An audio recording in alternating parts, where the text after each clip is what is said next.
Welcome to another episode of This Is Why I Don't Vote, a podcast. Your safe space to discuss sports, politics, social issues, and religion, where we will take it all very seriously, but not too seriously. Episode 33, Everything Great Comes in Threes. And on this episode, the third night of my spiritual journey with Mother Ayahuasca. In addition, a story that I've been longing to do for quite a while. The NFL is fucked. Enough with the small talk. Let's go. Act 1. My third night with Mother Ayahuasca. I woke up after my second evening with Mother Ayahuasca, having slept like a baby. My body felt good, my mind felt good, and like the first night, I had vivid, extraordinary dreams. I woke up in the throes of Mother Ayahuasca, still feeling it.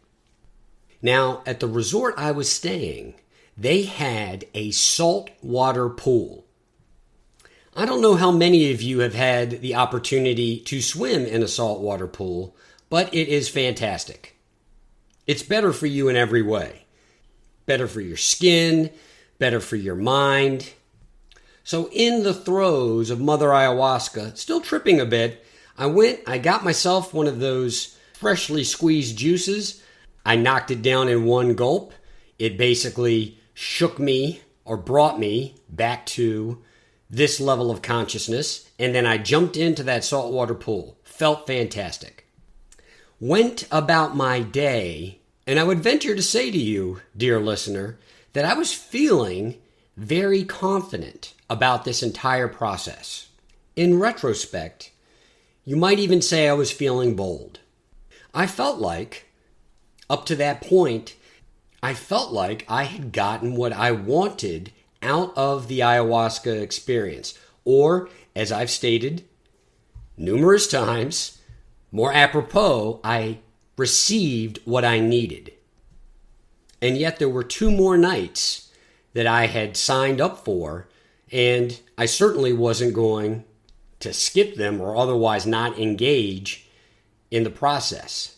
So I had, at this time, after 2 nights, I had a level of optimism going into the third night. The third night of the ayahuasca ceremony focused on feminine energy. Now, if you've listened to the first 2 segments, if you've listened to the podcast where I address Mother Ayahuasca, what I saw, the nature of who we are, it's all about energy. So saying the words feminine energy, it takes on a very material, it takes on a very biological, 2-dimensional construct. The reality is we all have within us, no matter our biological gender, masculine and feminine energy. Part of this reckoning that I was going through was realizing the extent to which one of these energies may be suppressed for another. And it has nothing to do with your biological gender. There are many women who suppress their feminine energy, and there are many men who suppress their masculine energy. As is explained throughout the course of this process, part of your journey is to discover and realign both your masculine and feminine energies, again, no matter your biology, no matter your biological gender. I've said it once, and I'm going to say it again. Considering that I know probably every single one of you listening to this podcast, it will come as no surprise to you that I've always favored my masculine energy in suppression of any feminine energy that I possess. This was not something unbeknownst to me going into this feminine energy ceremony. In speaking to one of the shaman before the ceremony, and I should be specific here, she was a Sha woman, I was asking her about how to structure my intentions, and I said to her, and I specifically wrote it down after our conversation, I said to her, I'm the type of person who doesn't identify with feminine energy. And she stopped me right there. And she just said, listen to yourself. Listen to what you're saying. You don't identify with feminine energy if you don't identify with feminine energy. Your own language creates your reality. Ah, I said, okay, thinking that one little turn of phrase created the wisdom necessary to completely change my ways. Yes, I was feeling confident. I was feeling optimistic. I was feeling bold. So, writing that down, going into this ceremony, identifying with feminine energy, I felt like, I have been someone that doesn't identify with feminine energy, but I'm going to be a different person in the future. As I've discussed in the first two segments, you go into these ceremonies with intentions. And because I felt like I had received so much enlightenment in the first two ceremonies, in my first two journeys with Mother Ayahuasca, I had a very open intention for this third ceremony, for this journey into feminine energy. So my intention was simple. I went up to the altar, I approached the shaman, I presented my cup, I got the ayahuasca, I drank the ayahuasca, and I said simply, I am available for what you want to show me. I'm available. I have alluded in the other two segments as to the makeup of not only the shaman, but the participants in this ayahuasca journey. There were probably about 42, 45 of us, and I would say it was 2/3 women, 1/3 men. Probably about 15 men, at least 30 women. The shaman had people helping them, working in service of the group, and many of them were women as well. Once I started to commune with Mother Ayahuasca, once it started to flow through me, the energy of this ceremony, the energy of this environment was completely different. In many ways, it was foreign to me. In many ways, it was immediately challenging to me. How so? I have never been inspired to dance by much of the music that the public, that the peoples would call dance music. It does not inspire me in any way, shape, or form. Much of the music that was being played, and some of it was recorded, some of it was live music. Much of the music that was being played was in service of this feminine ceremony, and the women who were the principal shaman conducting the ceremony were very in tune with this vibration in a physical way. Immediately a lot of dancing. And you'd think in saying dancing that it's graceful, that it's fluid. But I quickly realized that in engaging with feminine energy, part of this process was engaging with the suppression of feminine energy and then feminine energy retaking its power. I hear this all the time in popular culture. I know you have as well, dear listener. It does not matter what biological gender we are. Feminine energy, generally, in the 21st century, as much progress as we have made, it's still suppressed to masculine energy. Many of you who are listening, considering I know most of you, you are professionals. You are dealing with both men and women in professional capacities in a number of different types of industries. I'm not saying anything revolutionary here by noting that many of the women who are very successful, who are in positions of leadership in a professional capacity in a number of industries, have to demonstrate a number of masculine qualities.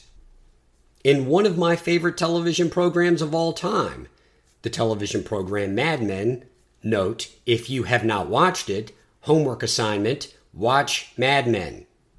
The program begins, season 1, it's in the 1950s in New York City. One of the protagonists in the show, a woman named Peggy Olson, has quite a journey from a secretary all the way up to an executive within the universe of this show. Without too many spoilers, It is clear that you see in the 1950s and into the 1960s, through the eyes of this character, Peggy Olson, how a woman has to wrestle with ambition and then maintaining her feminine energy, maintaining her femininity. Ambition in the environment of the 1950s and the 1960s meant that a woman would have to subrogate her femininity for her masculine energy. She had no other choice. She was literally carving out a space for her to be a part of the professional elite, the executive class. So very quickly I understood that the nature of this ceremony wasn't going to be pink lace, arts and crafts, a purse or shoe collection. The music was not my vibe, and the dancing often became more primal, more violent, more authoritative. It's very hard for me to describe, but I immediately understood the difference between the vibration of what was happening in this feminine ceremony versus the masculine ceremony, in addition to my dissonance. As Mother Ayahuasca began to flow through me, I heard a voice in my head ask me a simple question. Do you want to know what it feels like to be a woman? Do you want to know what it feels like to be a woman? I do not recall a moment of hesitation. I preface this moment with my mental state, my attitude, my mindset for a reason. I was fairly confident.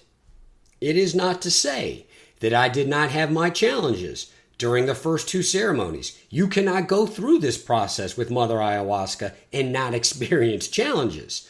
But I was fairly confident about my progress and the outcomes, the revelations, the wisdom from the first two ceremonies. So with little to no consideration, I answered yes.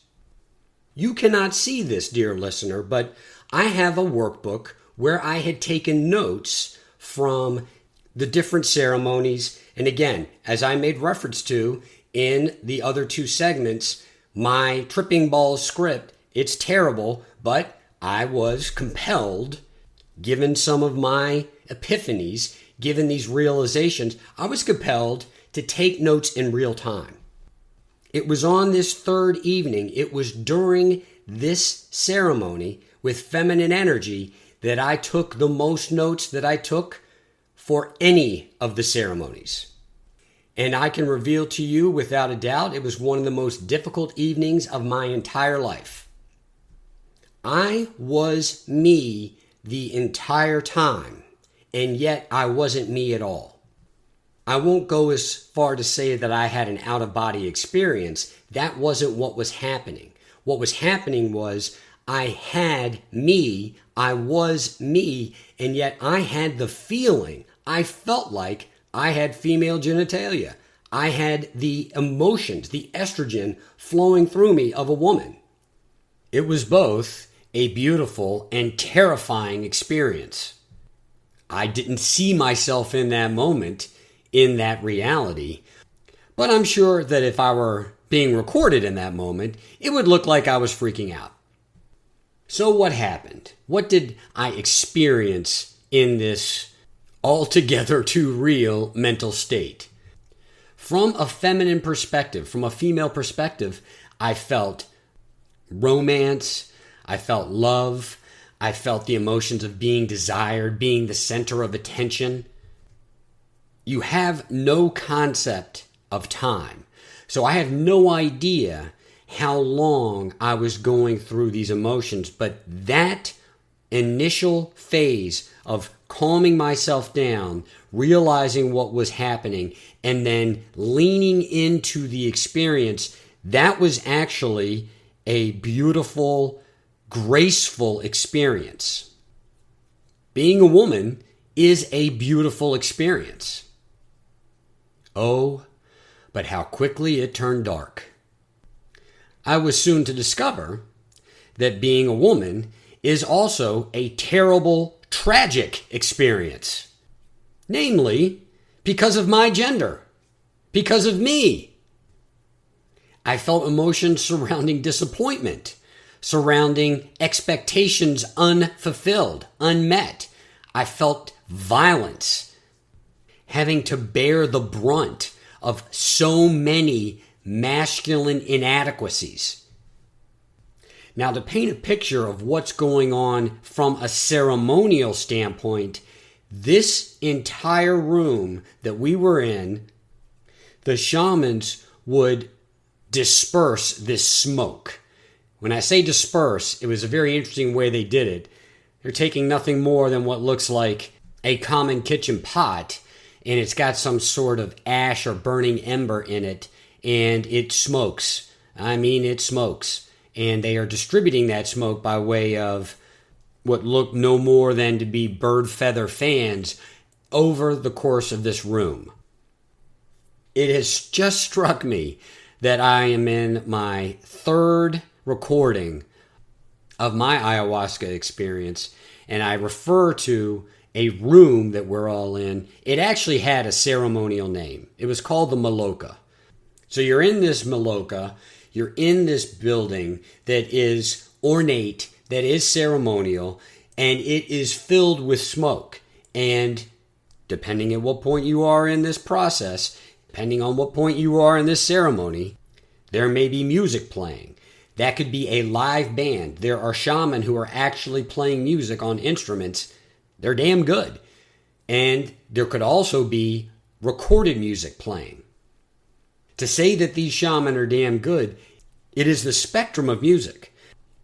These people could come to the States and be in any cover band in any city, in any state, and immediately blend in. They can play practically anything. But there are moments when you are going through an experience, the level of intensity of the music is escalating, and based on the density of that smoke being distributed, you may just want to get the hell out of Dodge. When all of what I felt like was generational anger and violence suffered by women started to befall me, I had to get up and get out of there. So I went outside, cleared my head a little bit, went back in and started to attempt to memorialize some of the things that I was experiencing, some of the things that I was feeling. In doing so, I was struck by a strange discomfort that was much more than simply indigestion. Being now in the throes of my third ayahuasca ceremony, I was pretty familiar with the feeling of indigestion. I'd gotten quite comfortable with it to my own chagrin. This was not indigestion. This wasn't simple bloating. It was very quickly that I realized that in my own experience, I felt like I was pregnant. I also realized as I tried to calm myself that I was tripping my balls off. I began to inhale and exhale as deeply as I could. As I just explained, this room we were in, the Maloka, this hall, was filled with smoke. Couldn't handle it. Could not inhale and exhale as deeply as I wanted in light of all this smoke, in light of the way I was feeling, in light of the fact that I was tripping my balls off. I was up, I was out. I had to get outside again. I get outside, I'm going to breathe my way through this. You are reminded over and over again, stay in your breath. You get to a certain place, you are not comfortable, you are experiencing all these negative emotions, stay in your breath. I was experiencing negative emotions for sure. The problem was, I wasn't leaving this paradigm. It struck me like a lightning bolt. You don't get to run from this. You have to run into it. So I began to focus my attention on the feeling of being pregnant. I tried to express as much when I actually got back to my pad, to my pen, but it is the most life-affirming experience that one could ever go through. As any mother will readily tell you, there is no experience, there is no feeling similar to actually creating and growing another human life inside your body. For what I recall was only a brief moment, I had this beautiful, beautiful experience, this beautiful feeling of how special, of how privileged a woman is to be able to create human life. I wanted to live in that experience. I wanted to live that feeling. Now, if you've listened to the other two segments, you know Mother Ayahuasca gives you what you need, not what you want. And that feeling of beauty, that feeling of growth, of creation, it soon gave way to the reality of what a woman goes through for the 9 months that she's actually making that baby. A growing feeling of discomfort to the point where I didn't know whether to sit down or stand up. I didn't know whether or not to lay down on my back or lay down on my side. This sense of unease, it kept growing and growing and growing. And I was probably in that moment, although I don't think I had much interaction with any other human being, an edgy, crotchety, unbearable prick. I can't relate to any experience that I've had as a man that would simulate or that I could analogize to this feeling. You drank too much, gentlemen, and you ate too much. And you weren't 40 years old. You weren't 30 years old. You were in your stupid 22, 21-year-old self, and you continue to drink all that beer. As bloated and as uncomfortable as you've ever been, you can't drink another drink to stave off what you know is coming, which is that hangover. Being pregnant is infinitely worse than that. You knew that you were going to be able to get up the next day, hopefully take a massive dump, go dry out, and maybe if you were one with a heroic constitution, maybe you'd go out drinking the next night, but for the slim like me, you took that next 2 days off. A rough 24 hours. There's no 24-hour stint when you're pregnant.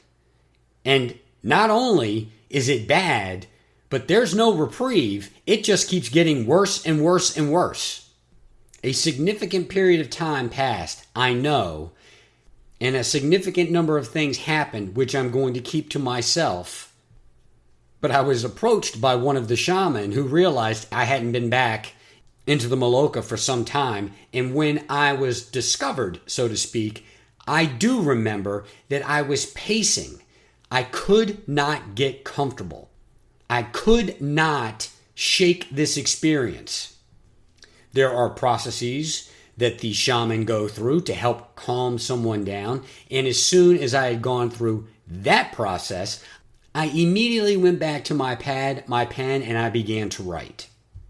Here's my actual, in my Tripping Balls font, entry into this notebook.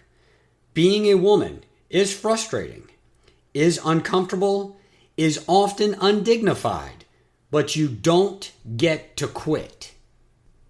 I can be a man and still make space for women. It's okay for women to want to be the center of attention because they so rarely get the opportunity in a genuine way. And then I went to the bathroom and I took, yes, a massive, I purged. I came back to where I was stationed in this Maloka, and there was a song playing, and practically every woman got up and started dancing to this song. I don't know what it was about this song. I don't know what it was about the vibration of what was happening, but I felt it pushing against me.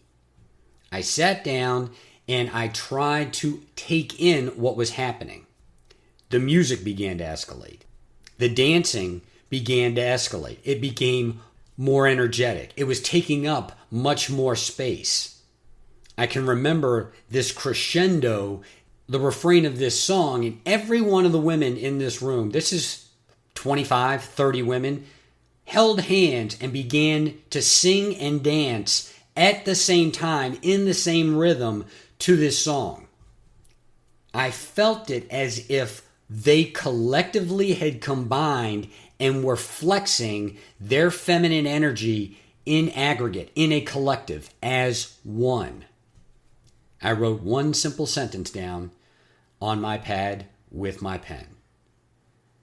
There is a majesty to being a woman. Appreciate and give them space to flex. But I can tell you, as someone who could not tell time, who didn't have any concept of time, I felt like I did have a concept of the fact that that song went on for 45 goddamn minutes.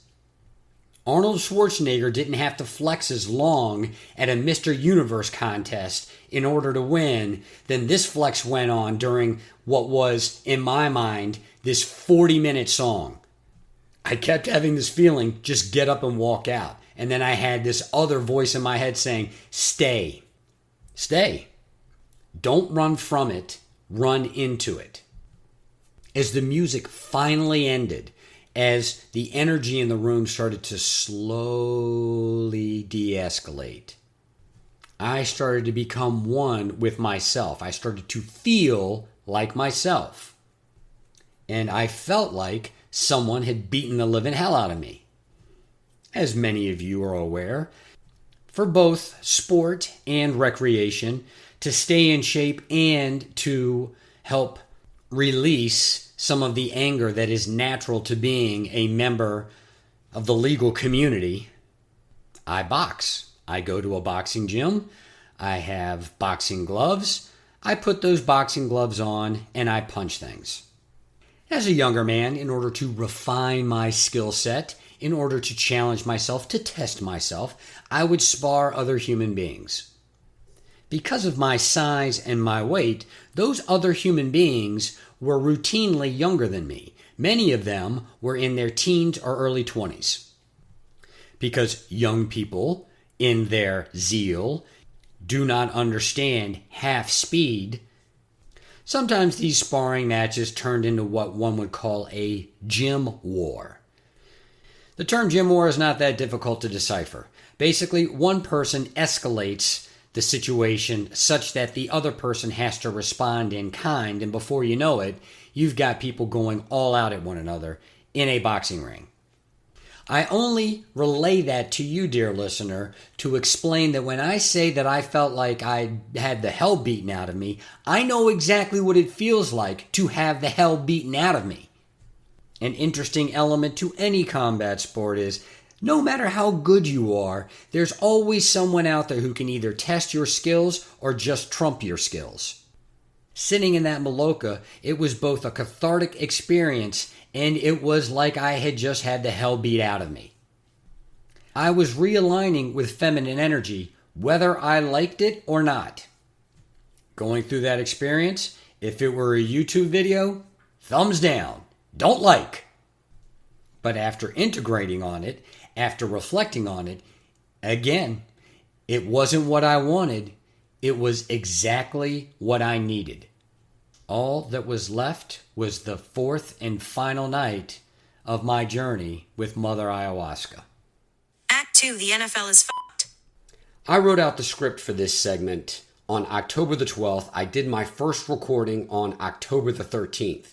This is now the fourth edit to that recording.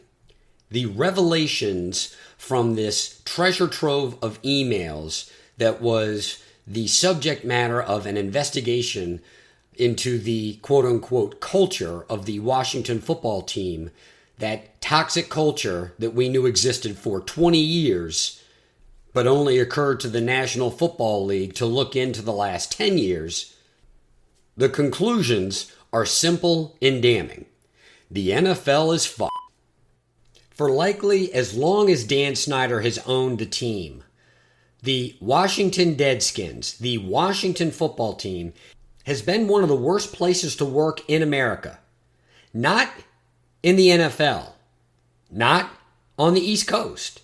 The Washington football team has been one of the worst places to work in the United States of America.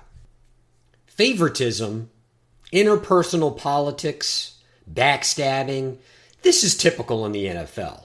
This isn't going to warrant an NFL exclusive from one season to the next. There's always intrigue in the NFL between owners, GMs, coaches, players. But the Washington football team has been unique in that not only do you have what one would call intrigue, it is literally the venerable den of thieves. No one can trust anyone else. The only requisite for job security was fealty, was literally the amount of loyalty, the amount of bullshit that you were willing to put up with from the owner, Dan Snyder, and yes, the team's president, Bruce Allen. Bruce Allen is the scandal, the hub at the wheel of this shit show we call the Washington football team. In the last week, what has come of this review of tens, if not hundreds of thousands of emails from the Washington football team is misogynistic, racist, homophobic comments from one John Gruden, which cost him his job. And the focus, of course, has been on these individual emails from John Gruden. Enough has been written, enough has been said about John Gruden. I don't need to comment on that. He's an idiot, and he's out of football for the rest of his life. And I don't mean just the NFL. He's out of college football. He's likely not going to warrant a high school job for another 5 to 10 years. Rather than make a comment on the John Gruden situation, I'd like to ask you, dear listener, a question. How frequently is it that from your work email address, you send to another person's work email address intimate details of your life, intimate details of their life? Racist, sexist, homophobic emails about, I don't know, a contemporary, a coworker, a boss. How frequently do you do that? My first reaction to this entire story was, how strange is it? No one's raising this as an issue, the fact that these dullards were using their work emails to make these types of comments. No one in the media, whether that be the sports media, and we're going to get to that, dear listener, the fact that there is no such thing as a journalist in sports. The news media, popular culture, no one seems to find that part questionable or troubling. I have a theory, though, as to why one John Gruden would be so bold, or, as it turns out, so dumb as to do something like this. Such an action became typical. It is typical of situations where there is so much corruption. There is so little fear of oversight. There is so little fear of reprimand that it becomes typical. Think about the situation with Enron. Do you remember Enron? They basically shut off the power for the entire state of California and then had thousands and thousands of emails and hundreds of hours of recorded phone conversations wherein they laughed about the fact that they shut off the power for California and made hundreds of millions of dollars because of it. Years and years and years of absolutely no accountability, not only for the Washington football team, but for the league itself.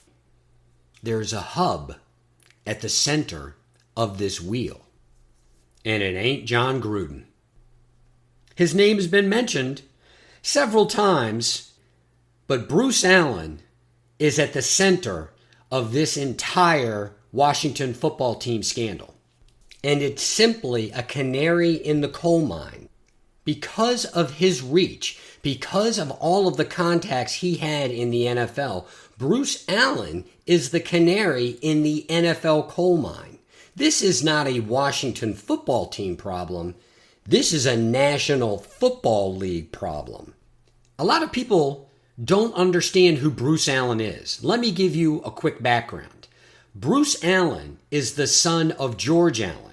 George Allen was a very well-respected football coach In the 60s and the 70s in the National Football League, George Allen took two different teams to the Super Bowl.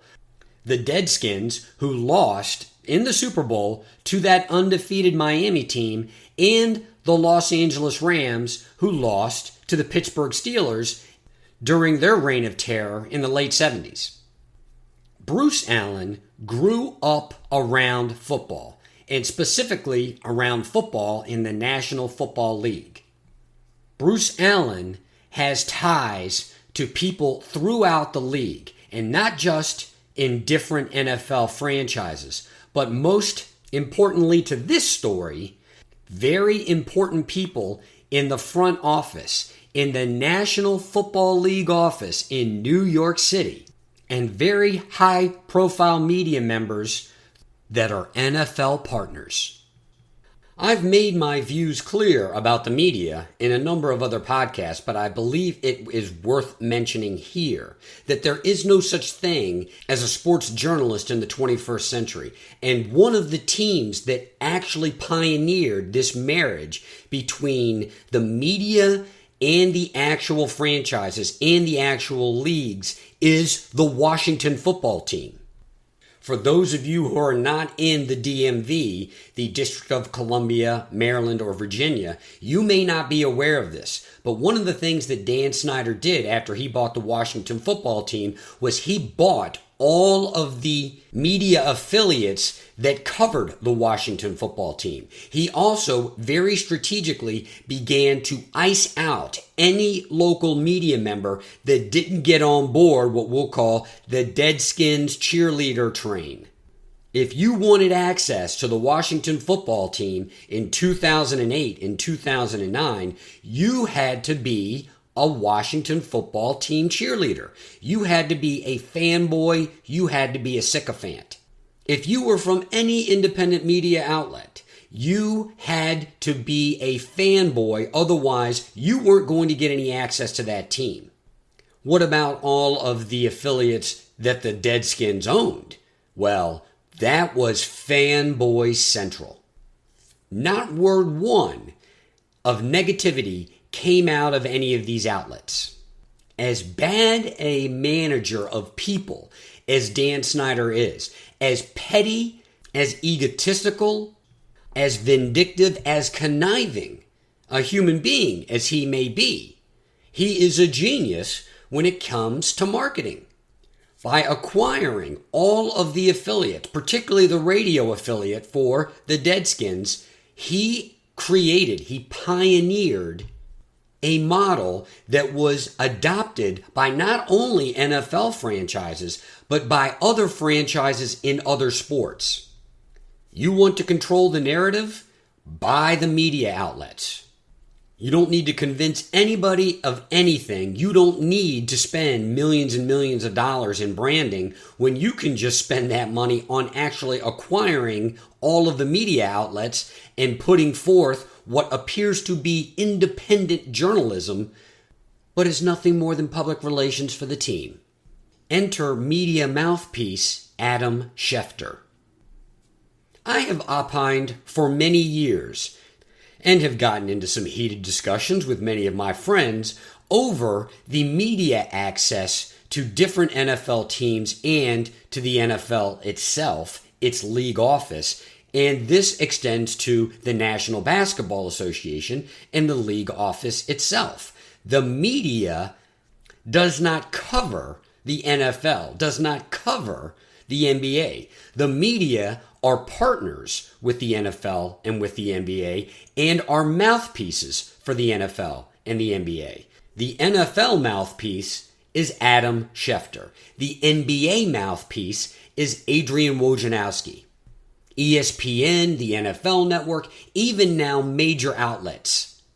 They give these individuals credit as if they are breaking a story when they announce a trade, when they announce some sort of contract dispute with a player, when they announce some new league policy. The NFL doesn't need a press secretary. They don't need a public relations department. The NFL has Adam Schefter. The NBA doesn't need a press secretary. The NBA doesn't need a public relations department. The NBA has Adrian Wojnarowski. These are people who claim to be members of the media, but work for entities that are partners with these leagues, and for all intents and purposes, they are league employees. They are the public relations department for the leagues and their individual franchises. Schefter demonstrated as much by having a story that he was doing about the Washington football team and then sending the story word for word to, you guessed it, one Bruce Allen, and asking Bruce Allen to edit his own story before he published it. Put on your thinking caps, children. Put on your thinking caps. Do you think that this relationship between Adam Schefter and Bruce Allen was exclusive? That this was the only team, that this was the only team president that Adam Schefter would run a story by before publishing it? Canary in the coal mine. Let's pivot quickly here, dear listener. Bruce Allen was the captain of the ship with all of the scandal about the cheerleaders and the misogyny involving the cheerleaders for the Washington football team. The scandal that was the misogyny within the organization, within Deadskins Park, specific to practically every female there. Bruce Allen was at the helm for all of the racist, all of the sexist, all of the untoward behavior of practically anyone involved with the Deadskins over the course of the last 15 years. This type of corruption turns to familiarity. The behavior is so routine, it's so common amongst the organization that it becomes familiar. So familiar, you might actually use the word typical. Let's use it in a sentence. Oh my God, the director of player personnel for the Washington football team just slapped the ass of a female intern. Typical. That familiarity is in itself, dear listener, a safe space. Can you see it? Can you see it?